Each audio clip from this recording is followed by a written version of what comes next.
Vamos retomar os nossos trabalhos desta tarde. Peço para que retornem aqui para o auditório. Coloquem os seus fones, já que nossas palestras são silenciosas. Preciso que todos estejam de fone para que possam acompanhar o conteúdo. Iremos dar início agora ao último painel do Seminário Internacional do Café. Lembrando que à noite temos um encontro na festa de encerramento, a partir das 19h30, no Mercado Municipal de Santos. E agora, então, vamos dar início ao painel final, Traders. Para isso, convido ao palco o mediador Otávio Pires, Head de Café no Brasil, da Cófico Internacional. Convido também Alex Perk, Head de Café na Europa, na Comexin Group.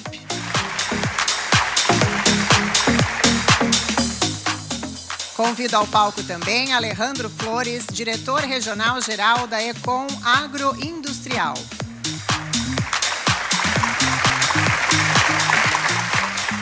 E convido o senhor Danilo Pucci, CEO da Volcafé Brasil.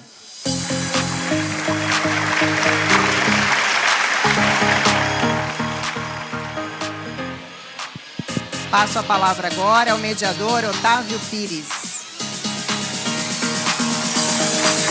Boa noite a todos.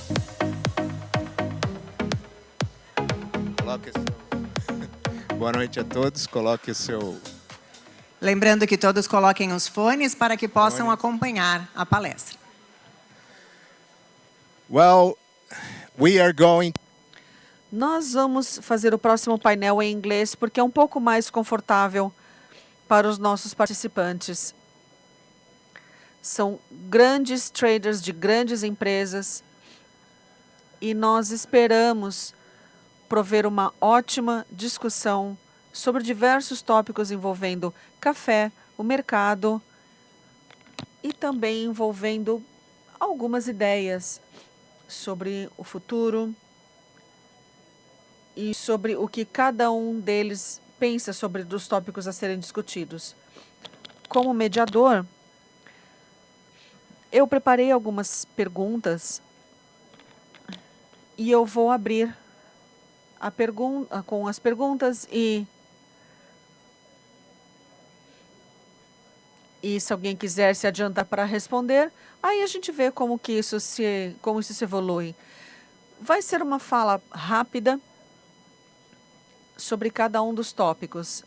Então, vamos começar. Uma pergunta bastante aberta. Será que nós estamos passando por um mercado estruturalmente diferente? Ou será que é um outro ciclo extremo do café? Eu começo.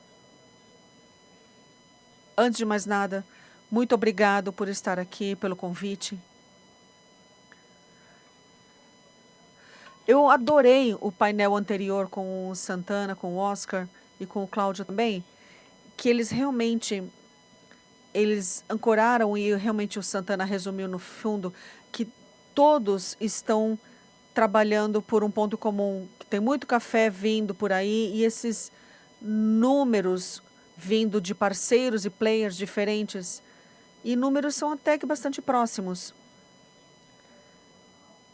Mas existe uma coisa que a gente vê já, provas disso, que nós veremos muito café vindo por aí, né? Talvez a gente não esteja falando de extremos, mas a falta de café que existe agora, que é a impressão que nós temos, ou será que a gente, talvez com palavra, nós estejamos passando por um ponto de inflexão? Então, 5 anos de déficit, onde nós vemos um horizonte que a gente tem um pouco mais de café, mas isso ainda não se materializou. E a gente ainda tem alguns meses à nossa frente até que esse ponto de inflexão ocorra novamente e ele evolua para algo mais diferente.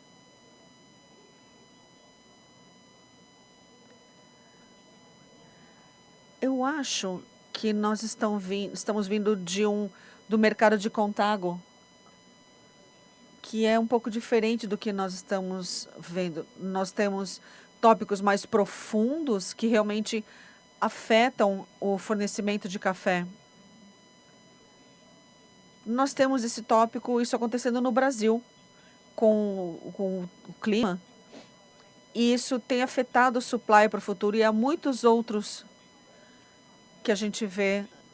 Então, disponibilidade de mão de obra, a nova geração de novos produtores de café e também, claro, essa instabilidade climática. Então, em países como na Colômbia, a gente tem laninha, tipo, 3 anos consecutivos. Então, isso mostra que o mercado e o supply têm problemas fundamentais. Agora, por outro lado, a gente fala de que os preços estão 2 vezes até mais baratos. Então, a demanda está diferente. Então, se a gente percebe que o ciclo é diferente de um para o outro, então, a gente tem tópicos fundamentais, estruturais a serem discutidos. Posso fazer a minha contribuição aqui? Eu estava me perguntando se ainda havia alguma coisa para adicionar. Vamos lá. Eu concordo com o que cada um de vocês falaram, mas eu vou adicionar alguns pontos. Eu acredito que a gente vê evidências de um pouquinho de cada. Então, nós vemos algumas mudanças estruturais, claro. Vemos que a forma que o supply chain está se desenvolvendo. Mas eu também acredito que nós temos uma experiência, um dos ciclos mais extremos que nós já vimos nos últimos 30 anos. Eu acredito que esses ciclos serão mais predominantes à medida em que a gente evolui e até mais extremos. Então, daí o ponto de inflexão que você falou agora. Então, a gente está realmente numa encruzilhada nesse sentido. Excelente, muito bom. Um outro ponto para você. O que mudou no comércio do café nos últimos 5 anos? No nosso ramo Coffee Trade? Bom, mudanças climáticas ou clima. Nós vemos cada vez mais condições climáticas extremas com maior frequência. Requerimentos relacionados a capital, sem dúvida. Então, uso de capital, o custo do financiamento, isso realmente vem em primeiro plano. A velocidade que a informação e a tecnologia, informação e tecnologia estão acessíveis a todos, e isso traz mais volatilidade ainda na nossa vida diária, seja nas taxas de juros, moeda ou até mesmo o comércio em si do café. Principalmente a gente tem visto isso nos últimos 5 anos, e eu acredito que a gente vai continuar a ver isso mais para frente.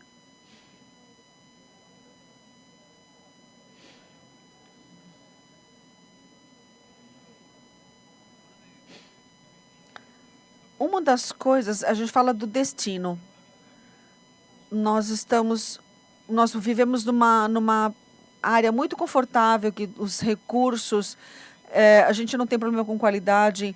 E nos Estados Unidos eles chamam os free traders, e eles pensam de onde que eles podem pegar o café ou comprar o café. Agora, a supply chain, ela está muito mais enxuta. E essa estrutura e esse modo chegou para ficar, o uso de capital mais consciente. Então, isso requer que nós sejamos mais precisos. Então, a precisão se tornou realmente um dos maiores jogadores nesse jogo. Muito bom. Eu concordo com vocês e também vou seguir na sua linha. O Alex mencionou a velocidade da informação, realmente é uma nova característica. E a velocidade dessa informação, isso se traduz na evolução do mercado, a evolução, melhor dizendo, do mercado, assim como no Brasil, é que hoje, para gerar todos esses dados, para ter seguir toda essa velocidade de informação, nós precisamos ser ágeis, precisamos ter tecnologia que vai impactar no nosso negócio, no nosso business. E o café, de certa forma, ele está sendo tanto quanto semelhante como business de grãos, de certa forma, aqui no Brasil. Nós vemos grandes investimentos de grandes jogadores, e café sendo um desses investimentos. E esses investimentos estão colocando indivíduos para ter um custo menor de operações, para terem muito mais informação, para que eles tenham também uma automação melhor e também reagir mais rápida com alguns clientes com um custo mais baixos para eles serem mais competitivos. Então, essa é uma grande transformação que eu percebo. E eu vejo isso também do lado do exportador, mas também toda essa tecnologia e essa informação no ponto de vista do nível do produtor rural. Parte desse efeito é que o Brasil está sendo mais eficiente, o custo de produção está baixando, e ao baixar o custo de produção, você se torna muito mais competitivo perante o mundo. Então, em 4, 5 anos de preços altos, como a gente passou nos últimos anos, nós vemos o Brasil plantando muito café, e os nossos panelistas que falaram de plantio falaram dessa estrutura toda que a gente tem visto também. E isso vai mudar fundamentalmente, ou vai continuar a alimentar um fenômeno de ganhar um novo share no mercado, ou então ter uma consolidação disso. Então, nós temos grandes jogadores que eles produzem cerca de 72%, 73% do resultado global. Então, esse número 15 anos atrás era 60%. Então, como que vai ser daqui a 15 anos? Então, são duas das coisas que mudaram nos últimos anos. Mais consolidação e infraestrutura que acelera a velocidade dessa mudança. Posso fazer uma perguntinha só para jogar um pouquinho mais de lenha na fogueira? Eu não discordo, de forma alguma. Eu, às vezes, me questiono se essas características são únicas de um país produtor, mas e o restante? A gente sempre tem em mente os 4 ou 5 maiores produtores, que são claramente, realmente, ditando as regras aqui, mas eu tenho um certo receio de falar daquele do menos eficiente ou países que produzem um volume menor. Nesse sentido, investimento em tecnologia, estrutura, infraestrutura e assim por diante. E eu ainda adicionaria nessa questão o seguinte: as fontes responsáveis que modificaram isso. Então, é uma nova demanda. Não, tudo bem, é uma demanda antiga, mas ela aumentou muito nos últimos 5 anos. Certo, correto.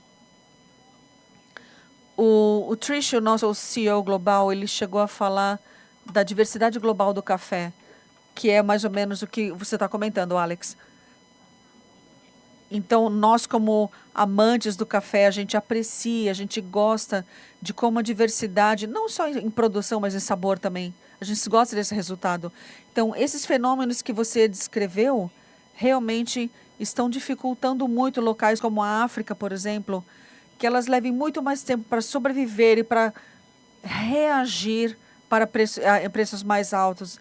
A gente estava conversando isso agora há pouco, como que muitas vezes a gente segue bons preços que nós temos e às vezes em locais como o Brasil a gente atinge o produtor de uma maneira mais eficiente. Então, concordo que a evolução atual das coisas estão fazendo as coisas muito mais difíceis para que esses países floresçam. E o que o Otávio mencionou também, se a gente vai ver a EUDR sendo aplicada, isso também é um novo fato que vai criar gargalos, com certeza, em outros lugares, não só no Brasil, mas em outros também com atividades no mundo de amanhã. Eu estava pensando na África, realmente, e você trouxe o gancho com a IUDR, como que a gente vê a disparidade entre os países produtores, líderes, comparados com a África, por exemplo, que eu tive o prazer de visitar e comparecer naquela área, realmente. Perfeito. Então, acho que... Quer adicionar alguma coisa? Não, acho que eu vou devolver a pergunta para o Alejandro. Então, como que esses fatores estão talvez afetando a América Central como um todo, já que você está no epicentro disso? Problemas com imigração de mão de obra para os Estados Unidos, nesses locais, ainda acontecem.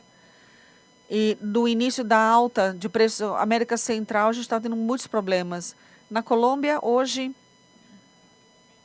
é a maior preocupação que nós temos. Como que a gente vai substituir essa nova geração de produtores? Mas mesmo quando você desce um pouco nessa linha da supply chain, quando que vão ser os picos? Então, realmente, é um grande ponto de preocupação, realmente. Isso vai limitar o cultivo do café e também, por consequência, a sua expansão.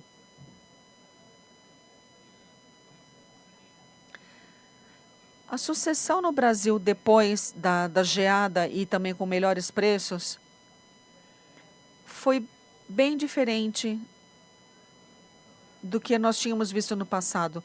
Nós vemos segundas gerações liderando parte desse business.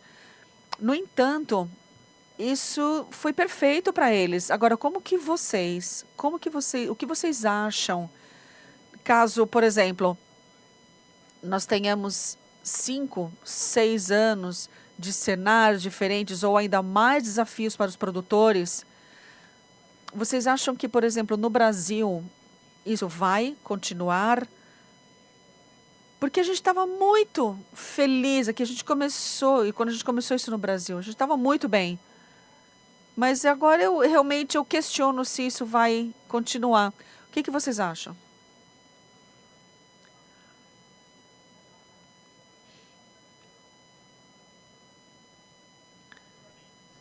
Bom, sobre sucessão especificamente, eu acho que nós talvez vejamos diversos cenários em diversas partes do mundo.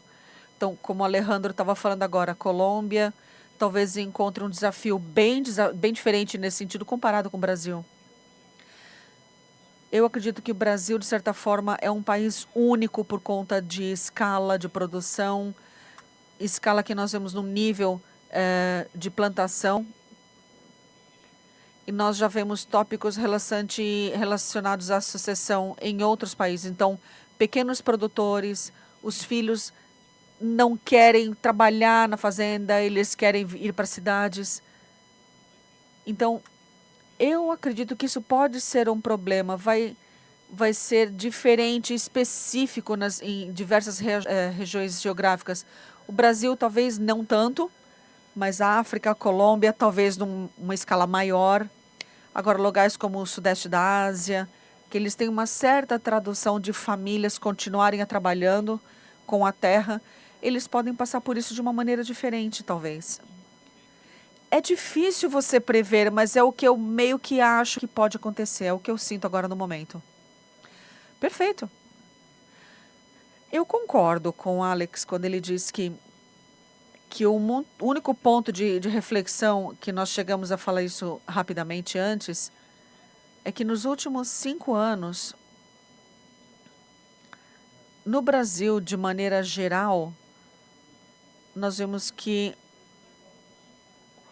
um produtor, uma área, uma fazenda, ela tem a capacidade de absorver uma nova geração com tecnologia, com informação, isso se traduz em produtividade. Mas nos últimos 5 anos, nós temos observado que existem muitos laboratórios nas fazendas.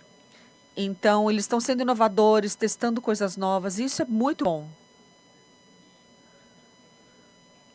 Agora, o ponto de precaução aqui que a gente tem que tomar muito cuidado é que antes desses últimos 5 anos dessa queda dos preços, nós passamos, e eu lembro do meu pai, tipo, em 2002, 2003, assim, vendendo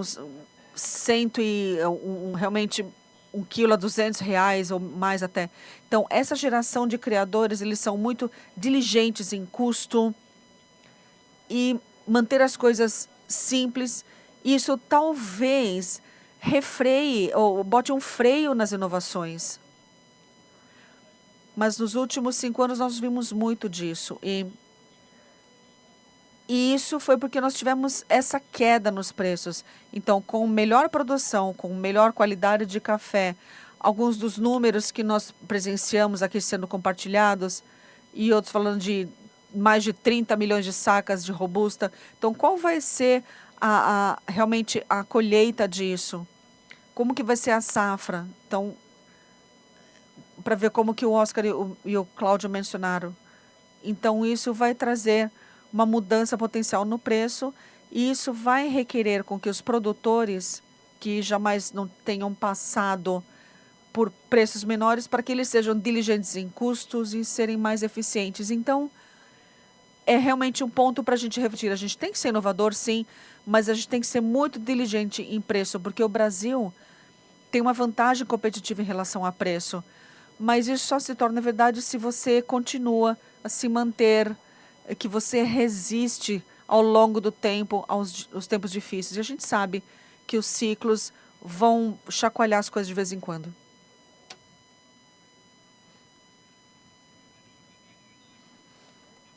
Eu sei, eu e o Danilo estávamos falando sobre isso um pouquinho antes da nossa conversa. Nós podíamos passar horas falando sobre isso. Eu não discordo.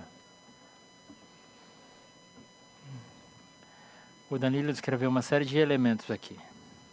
E eles são diferentes em partes diferentes do mundo. E talvez sejam únicos em cada país de origem. Dito isso, eu acho que o Brasil tem uma vantagem significativa. Acho que nem preciso falar isso. Então tá. Bom, acho que cobrimos todos os aspectos dessa pergunta. Terceira pergunta. Hoje o mercado parece nominal, em períodos diferentes. Como é que você avalia a diferença entre a liquidez aparente e a liquidez real?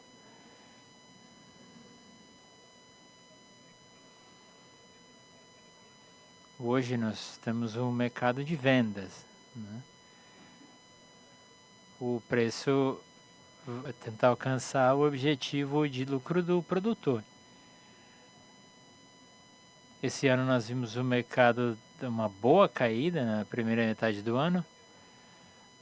E todas as origens têm feito o seu trabalho para alcançar os objetivos de lucro. Existem grandes fragilidades no mercado ainda.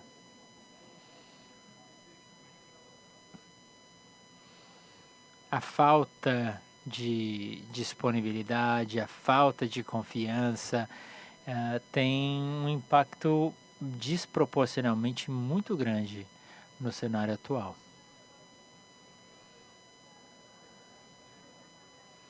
Eu penso o seguinte, eu acho que um dia nós teremos a liquidez de verdade. Esse dia vai chegar quando nós vimos assim um movimento de mercado, né? Nós vamos ver um movimento de mercado que retrate a vontade para vender assim, direto do produtor. Quando o mercado permita que o produtor surfe essa onda.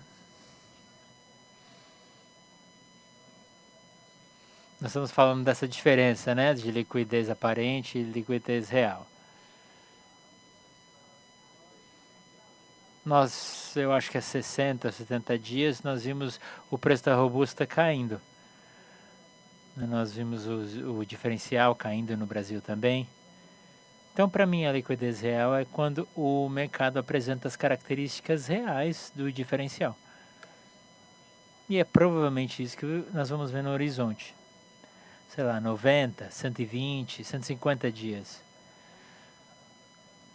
Né, de agosto para frente aí.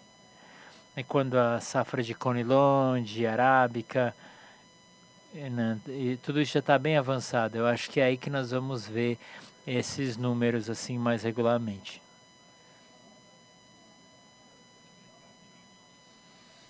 Eu gosto como o Danilo descreve a liquidez real e como ela anda junto com o fluxo do café.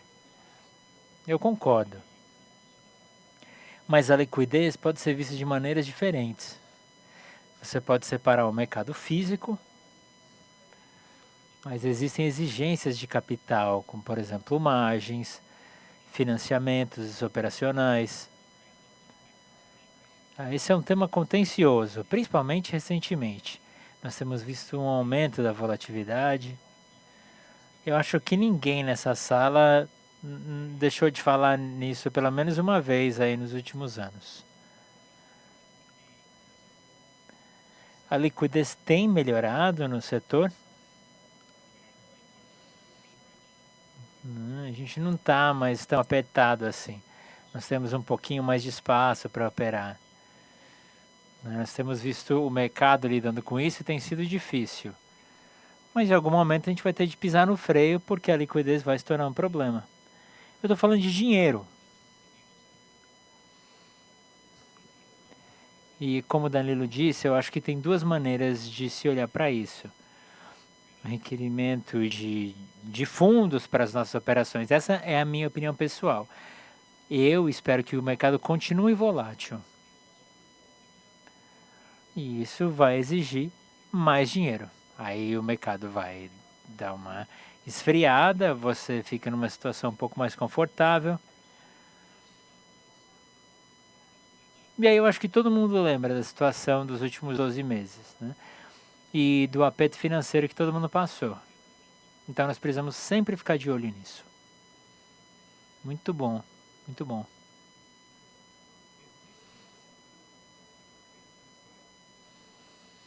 Vou falar da existência.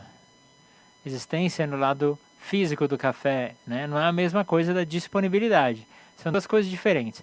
Porque o café pode estar lá. Mas aí o produtor capitalizado pode decidir, não quero vender. E aí? Aí a existência e a disponibilidade são coisas diferentes, né? Então, a existência é a existência do produto mais a vontade de vender.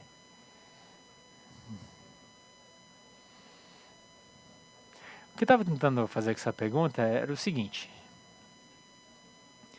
Era incentivar vocês, incentivar o lado físico e o lado financeiro a responderem. E eu acho que conseguimos fazer isso. Muito obrigado. O mercado de futuros ainda responde à sua função tradicional de hedging e proteção? O que eu estou falando? Eu estou falando da volatilidade dos diferenciais. A base era muito volátil. Quem é que quer responder essa? Eu vou tentar. Primeiro, nós estamos num momento que... Como é que eu posso descrever ele? O destino do café, assim, os destinos do café têm níveis de estoque bastante baixos. E isso gerou uma volatilidade nos prêmios bastante semelhantes ao que temos visto recentemente. Bom, então imagine que a gente está falando de Honduras. Aí a base de tudo vai ser mudada. Se for o Brasil, muda tudo novamente. Então, todos os cafés certificados que oferecem diferenciais abrem espaço para uma volatilidade nos prêmios. E é assim que nós vamos tomar as nossas decisões daqui para frente, né? Cada um vai tomar a sua, é lógico. Mas a verdade é que eu acho que vai demorar um pouquinho para os estoques serem recompostos. Tiveram os outros assuntos aqui nos últimos dias que nós podemos explorar um pouquinho mais. Um deles é o fenômeno El Niño, tema importante. Outro ponto é venda de terras. Isso vai acontecer mais cedo ou mais tarde. eleições. Acho que a gente não deve entrar nesse assunto porque seria ainda muito prematuro. Mas nos próximos aí 60, 90 dias, nós com certeza vamos ver grandes desdobramentos nessa área. Com certeza nós também temos aí prestes a ver grandes colheitas. Eu acho que até o momento essa é a melhor ferramenta que nós temos. Que acontece que nós precisamos de mercados melhores para que essa ferramenta se torne mais eficiente.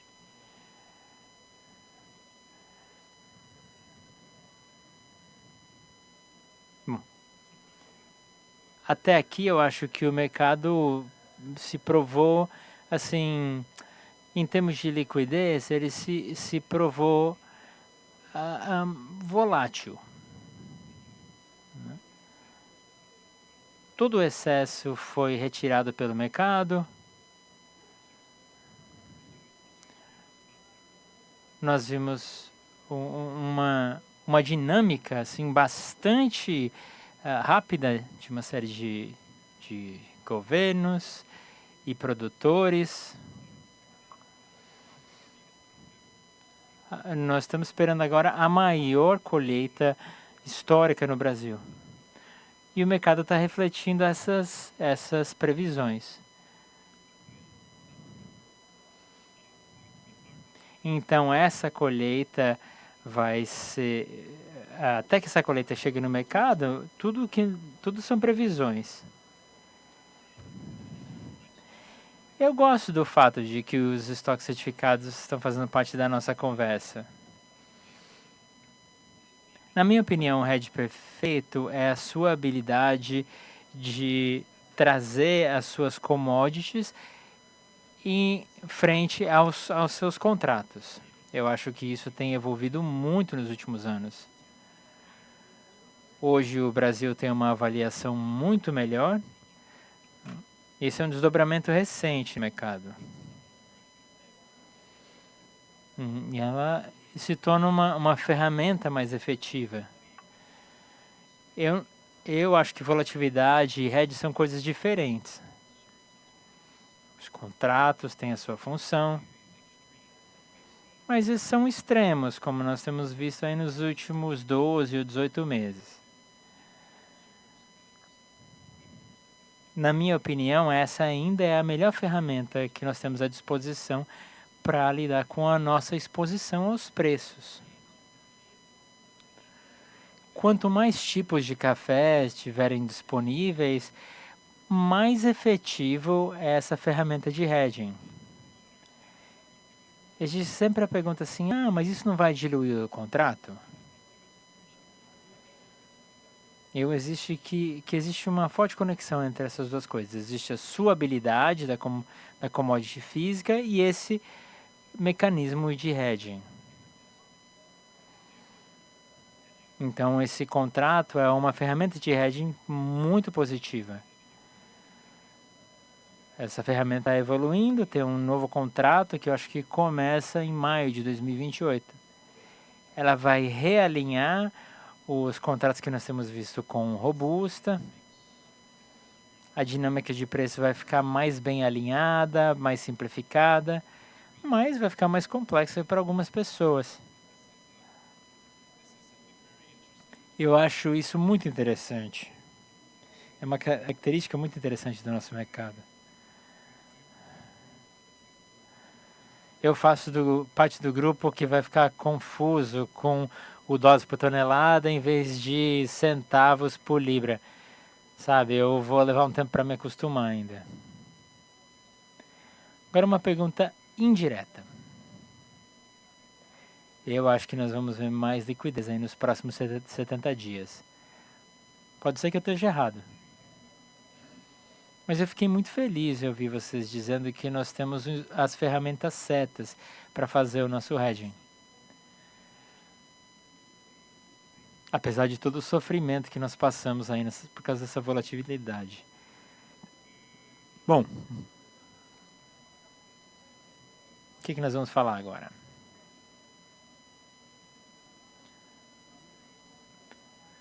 Vamos falar sobre o que mais te preocupa nos próximos 5 anos. Clima, sucessão, financiamento, logística ou consumo? Ou talvez você tenha aí uma outra preocupação. Conta pra gente. Otávio, eu diria que todas elas, todas as alternativas. Clima, o Danilo tem um material para compartilhar com a gente, eu acho que é muito interessante, aliás. Eu falei um pouquinho sobre esses eventos climáticos, que eles têm se tornado mais recorrentes, mais extremos, e eu acho que eles estão aqui para ficar. Também vivemos uma situação de tensões geopolíticas, essa é mais uma preocupação. Como é que isso vai afetar a logística, juros, recessões, sucessões? Eu acho que todas essas são preocupações relevantes. Então eu diria que todas as anteriores. Você não falou sobre consumo. Você não falou sobre consumo. Não é uma preocupação.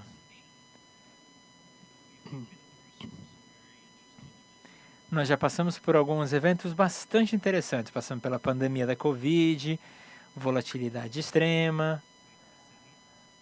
A demanda tem se mostrado bastante resiliente.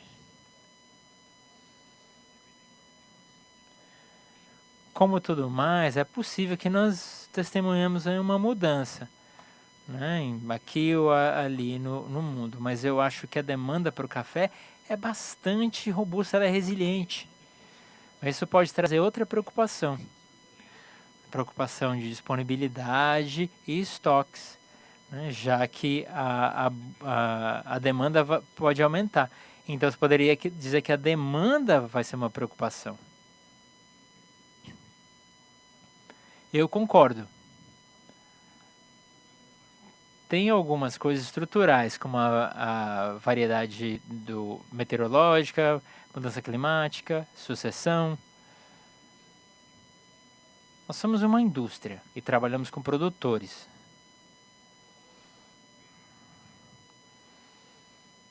E seria melhor ter mais variedades, novos designs para plantações, né? Tudo isso para ter melhores maneiras de lidar com as mudanças climáticas. Mas a verdade é que nós vamos ter de lidar com essas mudanças climáticas que ocorrem com uma frequência cada vez maior. As estatísticas dos últimos anos não nos deixam muito otimistas. Outra coisa importante é a sucessão. Quem mais vem aí quando a gente fala em sucessão? A gente tem de pensar além do lucro das terras, do lucro das fazendas. A gente tem de pensar além do jovem que reconhece o café como um negócio. Eu admiro assim, a agroindústria no Brasil. Mas vamos pensar nos outros países como o meu. O produtor ainda vê suas terras assim como uma tábua um bote de sobrevivência. A gente tem de começar a mudar isso, mas é uma mudança gradual, ela é lenta. Muito obrigado. Eu não estou muito preocupado com o consumo. Só me preocuparia com o consumo se nós víssemos algo assim muito extremo em termos de preço, como nós temos visto com o cacau, que demanda mudanças estruturais ou demanda para produtos sintéticos que mudem a mudança, que é muito improvável. Os preços são altos agora, nós temos visto uma certa quantia de café sintético. Tem aumentado algumas margens, mas não tem um impacto muito grande. A sucessão é um fenômeno que vem se desenvolvendo. Ele vai continuar evoluindo, nós falamos sobre ele, indentamos as barreiras existentes. E ela é presente assim num âmbito igual ao Brasil, de volume maior. Mas a minha maior preocupação é o clima. São eventos cada vez mais impactantes, cada vez mais frequentes. A concentração da força desses eventos podem torná-los cada vez mais impactantes. Eu preparei um slide. Eu vou pedir para a gente colocar eles aqui. Então, coloca aqui na tela para a gente.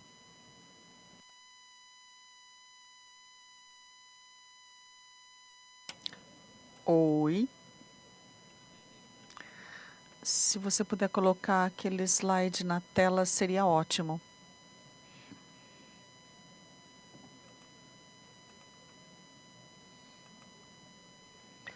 Bom, vai aparecer. Bom, o slide cobre.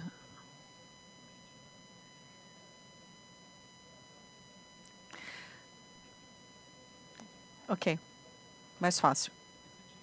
Então, basicamente, um dos tópicos que estiveram nas notícias, e o pessoal pergunta como que isso impacta o café, se vale a pena esse risco, enfim. E esse foi um dos tópicos que a gente discute com os nossos clientes durante a nossa apresentação aqui internamente, e eu pensei que seria interessante colocá-lo na tela. E isso mostra, basicamente, qual é o impacto do El Niño. Nós estamos num ponto de mudança do El Niño para a Laninha, a gente está num momento neutro, e as previsões do tempo dizem que a gente vai ter ou um El Niño moderado ou mais severo nos próximos meses. Claro, isso é uma previsão climática, elas podem mudar, elas mudam com muita frequência, mas o modelo histórico sugere que a gente vai ter um daqueles eventos mais extremos. Então, um El Niño moderado sugere normalmente um certo impacto, tanto no arábica como na robusta. Agora, um mais severo, um impacto muito maior. Nos últimos 10 anos, nós tivemos alguns eventos do El Niño que fez com que os produtores de Conilon robusta fossem mais resilientes, colocassem sistemas de irrigação. E pensando, se nós tivermos algum evento, os produtores vão aproveitar de suas colheitas, e um mais severo pode significar que talvez as bombas vão travar, os poços vão secar, os reservatórios também vão diminuir, e a gente vai ter um impacto maior. Então, quando a gente observa esse diagrama que está na tela, nós percebemos o seguinte, que a robusta é muito mais afetada do que a arábica. Então, a produção de arábica, num evento típico de El Niño, a gente vê enchentes no sul do Brasil, veremos muita chuva na Colômbia, que normalmente, num primeiro momento, gera uma queda na produção, mas um El Niño severo tem chuva excessiva, que se traduz num cenário bem diferente. Mas, quando você observa o impacto na arábica, e basicamente a gente tem um super El Niño, então o impacto pode ser de 5 a 10% na produção. Quando a gente observa a robusta, a gente vê que no Espírito Santo, Bahia, ou os produtores de robusta que aparecem aqui na tela, aquela área em amarelo, se você pensar aqui no sudeste da Ásia, Vietnã, Indonésia, são os 3 maiores produtores de robusta, todos eles estão nessa área. E se a gente tiver um El Niño bem severo, nós temos um impacto muito maior em robusta do que nós veríamos no arábica. Eu achei isso interessante porque tem tido muita discussão nesse tópico, porque a gente vê um grande potencial com a arábica. Estávamos falando de fazendeiros querendo vender, e o pessoal, esses fazendeiros de arábica, de robusto, falam que como que a laninha poderia, El Niño, melhor dizendo, mudar os preços. Então, essa discussão está sempre em andamento. E agora eu deixo vocês adicionarem seus tópicos na discussão. Eu estou com você. Se eu pudesse realmente escolher um dos inúmeros ótimos itens que você colocou, eu escolho o clima como principal. Eu concordo com o que o Danilo disse sobre os impactos do El Niño, talvez sejam maiores no Robusta do que no Arábica. Agora, o que eu penso é como que isso vai mudar essa dinâmica de oferta e demanda. A gente tem mais demanda no Arábica como resultado, e a gente vê realmente uma dinâmica de preço como resultado disso. Então, essa seria a minha maior preocupação quando a gente pensa com El Niño mais severo. Mas o clima, para mim, realmente está no topo dessa lista. Muito obrigado. Eu vou tentar jogar um temperinho nessa discussão.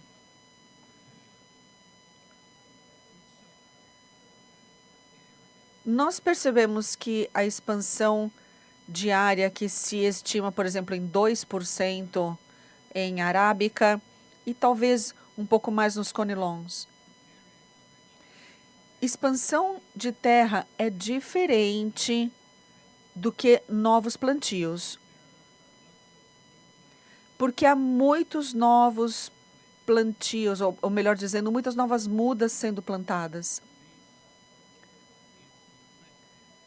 E isso dá um impacto na produtividade. Então, aquela mesma área que nós estamos produzindo muito mais café do que antes.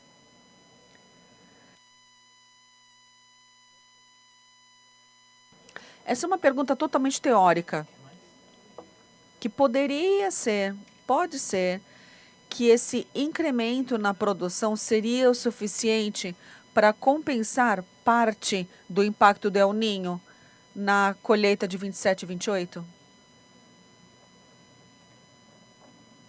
Boa pergunta.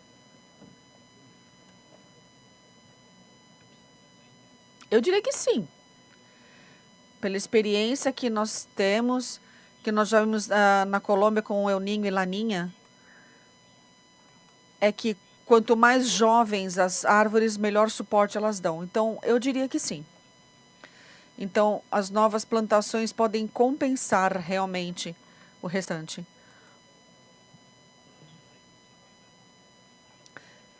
Eu também concordo que com o Otávio realmente tem muito trabalho. A gente tem muito trabalho sendo feito nos bastidores, mas tem muito trabalho sendo feito com mais resiliência, com mais variedade. Talvez algumas dessas plantas que você tem falando, essas novas variedades, eu não tenho como eu dizer quais seriam os casos, mas eu acredito que muita pesquisa tem sido feita, isso é fantástico. E essas novas plantas serão mais resistentes às mudanças climáticas. Mas eu sempre me pergunto, até que ponto? Se um El Niño mais severo acontece e a gente não atingiu o desenvolvimento científico que a gente desejava para ser resiliente a esse nível, então eu espero que se um El Niño mais severo vier, a gente vai ter um impacto muito maior, como o Danilo falou, talvez mais no Robusta do que no Arábica. Então, eu acho que a ciência e a pesquisa por detrás de tudo isso é um ponto-chave, realmente. Eu não tenho uma resposta mais plausível, mais pautável, mas eu acho que acontece, é o que poderia acontecer. Vou trazer um ponto de vista diferente. Nós vimos agora há pouco eles falando de colheita de uma safra de 20, 30 milhões de sacas. Então a gente tivemos uma outra parecida no ano passado de Conilons. E os nossos números na Voo Café, nós acreditamos que estamos chegando a uma colheita, uma safra recorde no Brasil. Os números são muito expressivos e são muito próximos aos que nós mostramos na tela, 50 milhões de arábica, mais outros 50 de robusta. Então, a robusta e a arábica sejam uma safra recorde, as duas combinadas. E com a visão geral de uma safra de robusta, a gente pode até capitalizar com os produtores, mesmo que tenhamos um El Niño e vamos especular que, tipo assim, ele arrase 20% desses 30 milhões de sacas. A gente está falando de uma safra de 20 ou 30 milhões de sacas. Então a gente vê, é o que o Otávio estava tentando provocar para a gente responder. Então essas novas plantas que nós temos talvez nos permita que a gente tenha um efeito adverso do, do clima, e isso vai fazer com que os produtores repensem também seus plantios. Posso adicionar mais um? Eu acho que sustentabilidade aqui realmente dá muito apoio para essa tecnologia.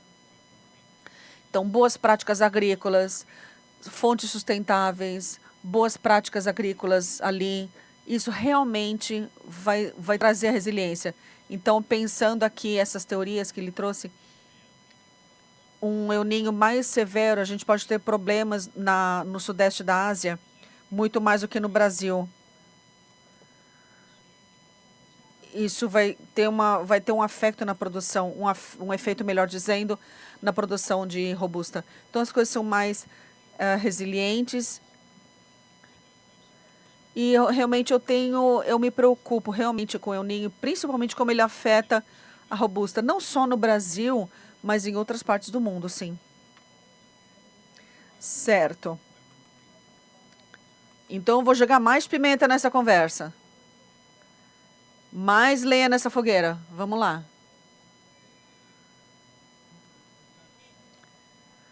A produção em outros países, não só no Brasil. Vocês acreditam que, por exemplo, a renovação, na expansão territorial ali, a expansão de área, realmente é uma realidade? Deixa eu falar rapidamente disso, depois eu deixo eles complementarem. Mas, para mim, o fenômeno mais impressionante, e eu vou falar da experiência na África, e a gente pode explorar outras partes do mundo, é que quando a gente tem uma queda no preço em locais como Uganda, isso se traduz em falta de fertilizantes.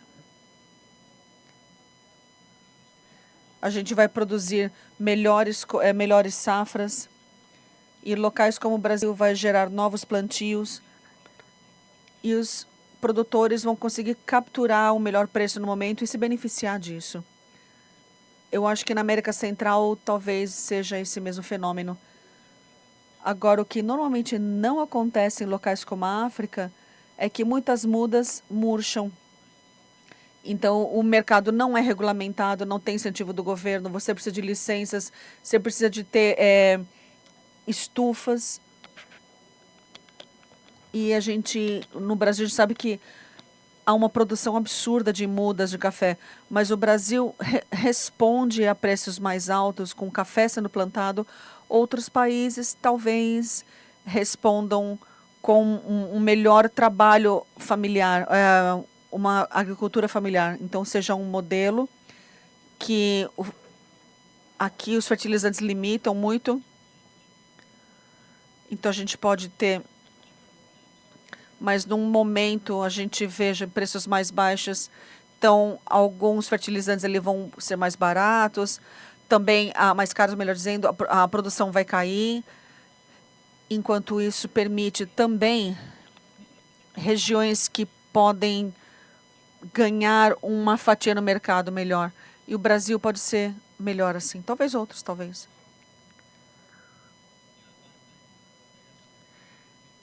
Eu perguntei pensando na produção, nos produtores de robusta, muito mais do que produtores de arábica ou na África ou Colômbia, porque conectado ao risco do El Niño, isso se ele vier a acontecer lá, o impacto talvez não seja tão grande.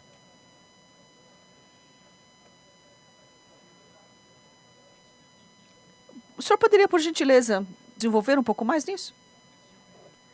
Bom, presumindo que o Vietnã plante em mais áreas e melhore a produtividade deles, seria mais resiliente do que o El Niño, do que o impacto do El Niño. Se diz, o impacto do El Niño é basicamente aqui no Vietnã, no sudeste da Ásia, nesses grandes jogadores. Em Uganda, a gente vê um cenário bem diferente. Então, talvez seja um dos locais onde nós percebemos mais resiliência. Sim, mas quando você pensa em Uganda, por exemplo, talvez tiveram uma produção dobrada comparada da última década, mas eles dobraram a produção porque bilhões de mudas foram produzidas ali. Cerca de 15 a 20% foram de fato plantadas. Era um programa do governo para acelerar a produção de mudas para serem distribuídas e não necessariamente serem plantadas. Então, eles tiveram uma perda muito grande, infelizmente. Então, esse volume de perda, houve intervenção do governo, encorajando o plantio também. Então, o governo conseguiu dobrar a produção. Então, é importante aqui que o governo vai dar apoio para esses países. Você vai ter uma mudança tremenda. E aí foi que o Vietnã também entrou no mercado de café como um fenômeno parecido. Então, fábricas a gente até consegue controlar, mas realmente nesse cenário pode haver mais mudanças. Eu tenho importância que o Leoninho também vai ter um impacto em Uganda também, em projetos, em melhorar a produtividade de mudas também. Você tem toda a razão. Mas em algumas partes da África, isso é altamente regulado. Então, você precisa que os governos trabalhem com as empresas privadas, com as empresas locais, para agrupar tudo isso. Então, Uganda realmente é um exemplo clássico de um bom resultado e eles dobraram a produção e ainda existe potencial para mais crescimento, principalmente em outras partes do mundo, sim. Perfeito. Muito obrigado por suas respostas, senhores.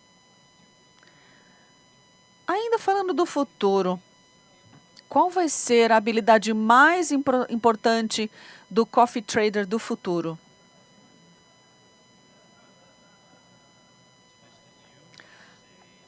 Dentre várias, eu diria gestão de risco. Eu colocaria isso no alto dessa lista.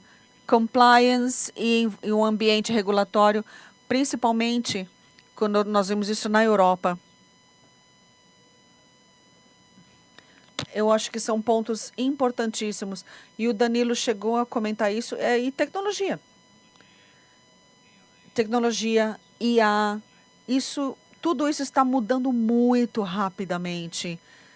E vai impactar, se é que já não está impactando, na maneira que nós fazemos as coisas. Então, essas são 3 características core. Então, controle de risco, management e tecnologia. Isso é o que eu traria realmente para a conversa. Eu não vou ser um comerciador do futuro, então eu preciso pensar nas novas gerações. Então, o que vai ser interessante para eles. Mas mesmo assim, eu volto aqui para o meu momento original, quando eu comecei a trabalhar com café. E o café é um setor tão fascinante. É fascinante porque ele conecta as pessoas, é um setor tangível. E é um produto que traz muita paixão. E a cada ano você se apaixona cada vez mais. Você vai trabalhar todo dia e você aprende com essa experiência. Então, se tem uma coisa que já acontece com essas gerações mais novas, com essas redes sociais e tudo, e acesso à tecnologia e tudo digital, talvez alguns estejam pensando em algo que seja mais real. E isso que é legal no café. Então, e também você tem entre aspas, a desculpa de você ser melhor sucedido. Então, como que você transforma os dados em informação confiável que leva a uma tomada de boas decisões? Mas eu talvez falaria das coisas mais soft, como, por exemplo, empatia. Como que você conecta com o que está acontecendo, envolvendo os produtores com a comunidade cafeeira. E humildade. A palavra-chave é humildade e às vezes ela é colocada de lado. E você tem a humildade que você está sempre aprendendo. Não importa se você está há 30, 40 anos, no trabalho você está sempre aprendendo? Eu diria que é a adaptabilidade. É a adaptabilidade que nós vamos precisar. Nós temos de ser assim, estar em constante estado de aprendizagem.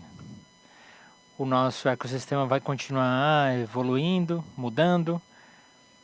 Essa habilidade aí de estar sempre aprendendo vai ser muito importante, hoje e no futuro. Eu acho que a vontade é o segundo elemento. As pessoas subestimam como o simples fato de aparecer, né, de dar a cara. E como isso forjou uma série de líderes que nós conhecemos hoje. Pessoas que estão presentes aqui.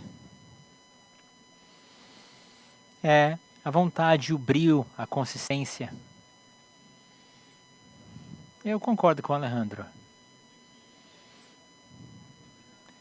Acho que é a combinação da tecnologia, a habilidade da comunicação em massa, a habilidade de ouvir, de se relacionar com as pessoas, de fazer o olho no olho, de ter empatia. Eu acho que muito da empatia está simplesmente no ouvir. Então essa combinação dessas habilidades, desses soft skills, é o que vai ajudar a agregar valor para o nosso futuro. Muito bom, muito bom. Essa IA, esses valores são muito importantes, esse conhecimento é muito importante. Nós estamos mais uma vez nesse ponto de inflexão. Mas eu concordo no que diz respeito ao futuro. Eu acho que o elemento emocional, o elemento humano serão muito importantes. Eu acho que são eles que vão separar o joio do trigo. Muito obrigado pelas respostas.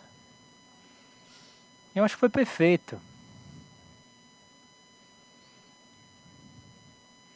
Eu gostaria de fazer um pequeno comentário. Comentário sobre essas preocupações que nós debatemos aqui.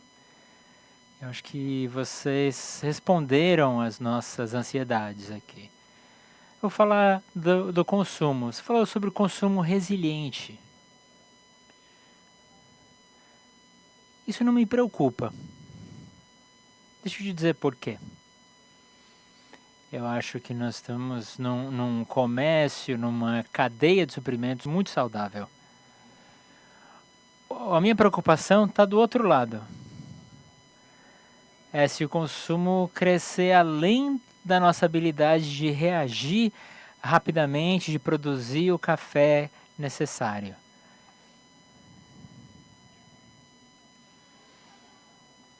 Bom, de maneira geral, eu simplesmente gostaria de agradecê-los mais uma vez pelas respostas. Eu só tenho mais uma última pergunta. Antes de terminarmos, eu vou abrir o espaço aqui para cada um de vocês para apresentar suas reflexões finais. Quem quer começar?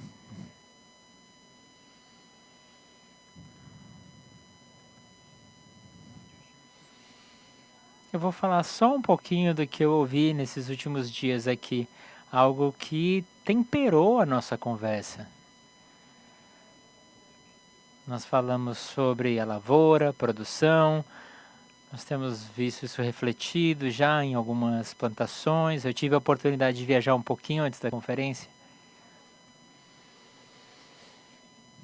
A verdade é que nós estamos aí à beira de uns 100, 120 dias muito empolgantes. São eleições, é El Niño que vai ainda dar as caras. Nós não sabemos se ele vai ser brando, severo, se nós vamos ver volatilidade na moeda brasileira. Nós vamos testar as águas ainda, para ver se o produtor vai entrar aí no mercado nos 60, 70 dias. Nós vamos ver os diferenciais altos do Brasil. Vamos ver o impacto do mercado da América Central, como é que isso vai se evoluir no mercado de café, como é que isso vai ser traduzido em versões ainda maiores, que tipo de impacto isso vai ter no mercado de café brasileiro. Então tem muita coisa ainda que nós estamos esperando para ver, que vão se desdobrar aí nos próximos 100, 120 dias. Eu tenho certeza que muitas oportunidades e desafios interessantes estão no nosso futuro. E como o Alex disse, vamos ver como é que a gente consegue gerenciar tudo isso.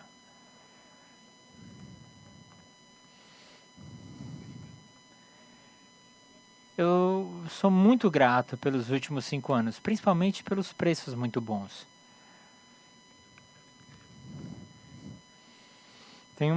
Imagina que não tivesse acontecido a crise do clima no Brasil. Talvez os preços continuassem caindo.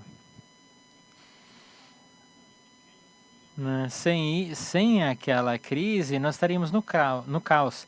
Os preços estariam muito altos, o suprimento estaria ainda ali sob muita pressão. Né? E ainda bem que agora o consumidor pode continuar tomando o que eu chamo de o vinho da manhã. Então, muito obrigado pelos últimos anos. E eu espero realmente que pelo menos esses preços nos dê um pouquinho aí, pelo menos uns próximos 5 anos, assim, um cenário mais positivo, né? Estou falando da Colômbia, de alguns outros países. Eu espero que sigamos assim. Eu concordo com quase tudo que os meus colegas disseram aqui. Eu só queria adicionar uma coisa. Eu acho que o preço é o melhor remédio para o mercado. Então, preços altos corrigem um certo cenário, enquanto preços baixos corrigem um outro cenário. Né? Vamos analisar o café, especificamente falando. Hoje, nós vivemos um momento bastante esquisito, principalmente numa perspectiva de conflitos, numa perspectiva geopolítica. Isso pode acarretar problemas logísticos. E eu acho que nós precisamos continuar monitorando isso. Vivemos um momento politicamente polarizado, e isso impacta o ambiente regulatório.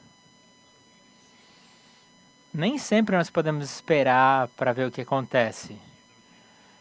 Nós somos agentes ativos. Então, são pontos interessantes, mas preocupantes também. É isso que eu tinha para dizer.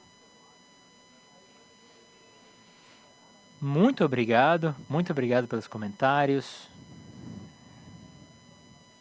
Então, vou fazer a última pergunta.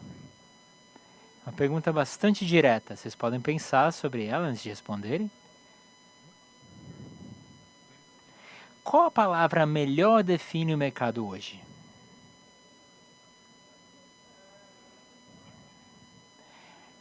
O excesso de confiança.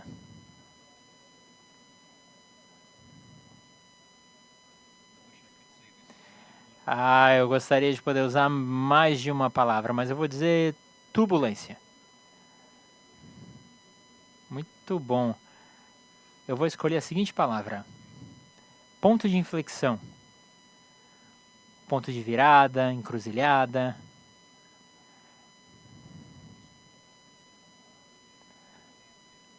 Algo que descreve assim o que nós vivemos até aqui e o que nós acreditamos que o futuro vai trazer. É um ponto aí de virada. Muito bom.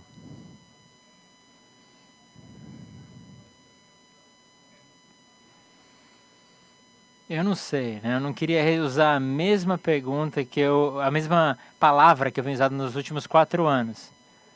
É porque as coisas mudaram. Eu concordo com o ponto de inflexão, com o que é algo preocupante. Tem muita coisa nova acontecendo. E a verdade é que eu poderia não usar a mesma palavra que eu estou acostumado a usar. A palavra é vulnerável. acontece uma coisa. Eu não acho que essa palavra define o mercado. A palavra poderia ser dúvida. Legal, né? Podia ser incerteza. Mas eu acredito numa coisa. Vamos pensar na palavra que realmente define o mercado. Eu acho que é gerenciamento. É disso que nós precisamos, na minha opinião. Por causa da incerteza, por causa do ponto de inflexão, por causa dos riscos. É isso. Muito obrigado a todos vocês pela participação. Tivemos uma conversa muito produtiva nesse tema. E eu realmente espero que o nosso público tenha podido absorver e tenha gostado do que nós promovemos aqui em cima. Muito obrigado. Muito obrigado, Otávio.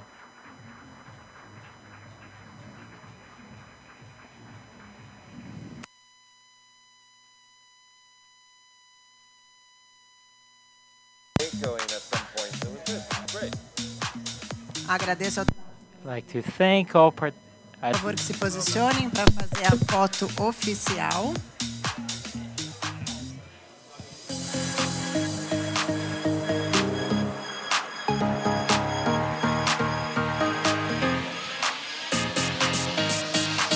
E enquanto isso, vamos ver como ficou a facilitação digital no nosso telão deste painel que terminou agora. A gente está vendo aí o trabalho dos nossos artistas com elementos, reproduziram todo o conteúdo digitalmente.